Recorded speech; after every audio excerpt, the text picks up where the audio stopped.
Hey, book nerds, I'm Megan Miranda. I'm the author of Fracture, which is right here, and Hysteria, which is my latest book.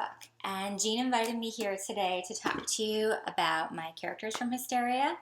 I'm actually really excited about that because character development is my favorite part of writing. And usually it's what I do first. I usually develop relationships and get to know my characters, and then I kind of discover the story as I go. So the main character of Hysteria is named Mallory.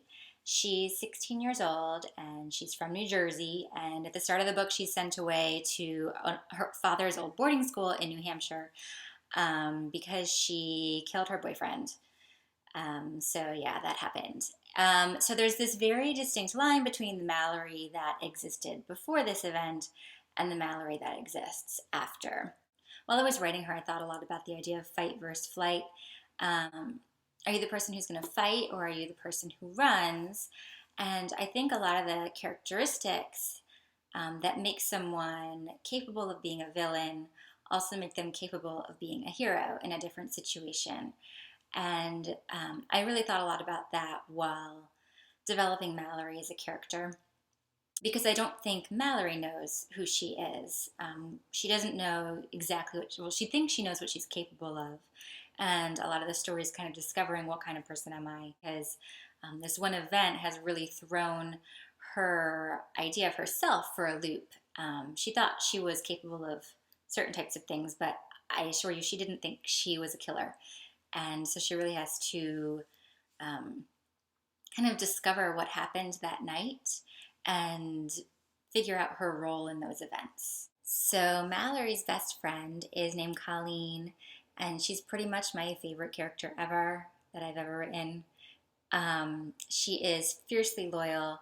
She's a little bit of the town wild child, probably drags Mallory out of her shell, maybe convinces her to do things she might not normally do. They have a very intense friendship, but one that's very natural as well.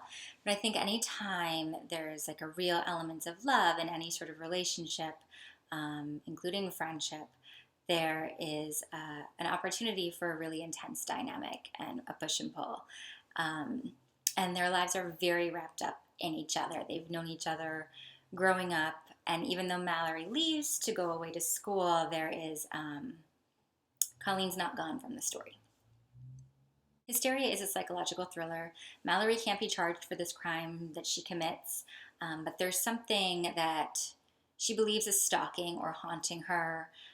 There are a lot of things going on around her that she can't explain. There are things happening to herself that she can't explain. And she leaves to go to Monroe, hoping that by leaving, she'll leave either this ghost behind or whatever is after her. But the feeling follows her there. But now she doesn't have her best friend anymore. She's pretty much all alone. But the thing about Monroe, which is where she goes, is that her father went there as well. So there's a lot of family history there, and she knows some people kind of through alumni events in the past. And one of those people is Reed.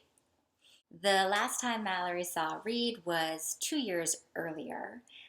They left things off at a really awkward place, and they haven't really spoken since.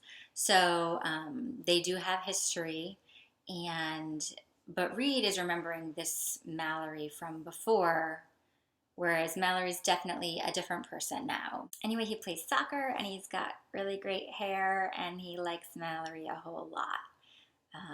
So that's Reed. So those are the three main characters. I hope you guys enjoy Hysteria, and thank you so much for having me. Bye!